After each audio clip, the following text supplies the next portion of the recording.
Growing up, Dad was the best dad ever. And then when I was 15 and my mom and him got divorced, he just pretty much left. I didn't know at the time, but there was abandonment issues.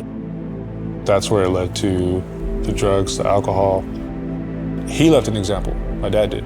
It's like, all right, you left and you're gonna go do, a bunch of drinking, fine. Like, whether you like it or not, I'm gonna go do the same thing. And he would hear about it and be upset with me. I'm like, you can't tell me what to do. I'm just doing what you did. I just did a lot of partying. It just felt empty. I started to look for churches kind of like around COVID year. Nothing really felt right until somebody invited me here on a Warrior Night in 2020, and just coming in here and seeing Pastor Keith and all the men, I was like, okay, first of all, this is different. This is not any church that I'm used to. So it kind of grabbed my attention. And then from there, I was like, let me just keep coming back. I had my dream car at the time. And I remember I just had like this friend one night, we were just drinking and they're like, hey, I have something better than pills. And like, what is it? And it was just another drug. I drove like 5 minutes off the parking lot and I blacked out. I flipped the car about like 3 times and like no one was hit, it was just me. All I remember is just like bits and pieces coming in and out of like talking to the cops and the paramedics. And I'm like, yo, what is this? Like, where am I? This is a dream, this is not real. All I had was a scratch on my hand and a bump on my forehead. Called my mom and told her I was in jail, and then it took like, another 6 hours to process everything. She was like, yeah, they said you wrecked your car. They said you flipped it, we don't know how bad it is. I'm like, okay, well, what do we do? And they're like, well, it's at the pound. We gotta go get your stuff. Whenever we went to the pound the next day to go get my belongings, I remember I always carry a Bible with me. My mom pulled it out of the glove box. It's perfectly fine. It's just hanging out the glove box, and it's just like sitting there, like no dust, no glass. And I just remember thinking like, there's no way I should be alive right now.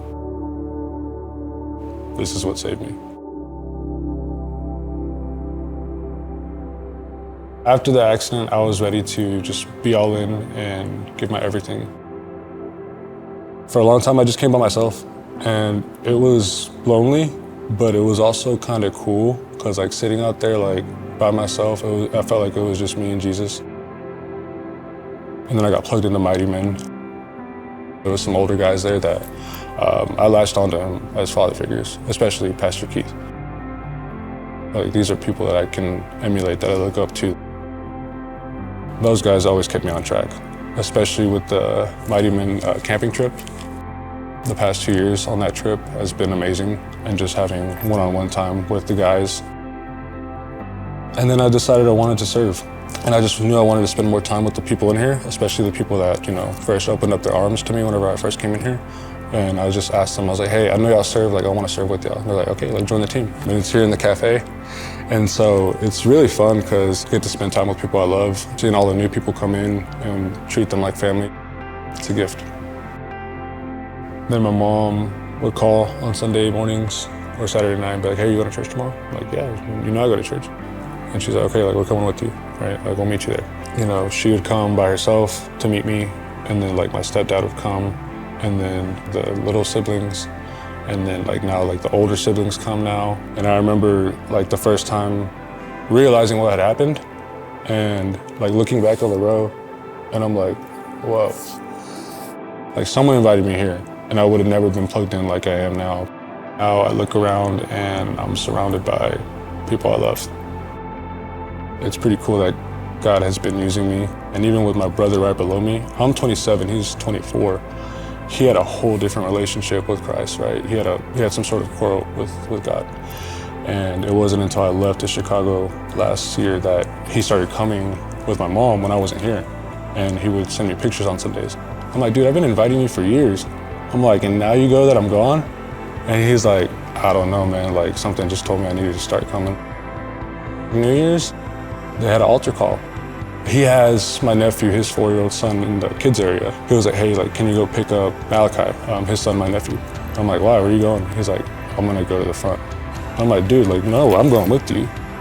And it was really beautiful to see him, you know, dedicate his life to Christ. I want my last name to mean something. I want people to look at, you know, our name and be like, hey, like, that's a Flores, like, you know, that's someone you can respect, right? That's someone that actually cares, that has, you know, the light of God in him the way I see in other people here. You know, the Bible talks about men are supposed to lead, right? And if my dad didn't do it, like, I'm next up. I'm just doing my best to lead my household.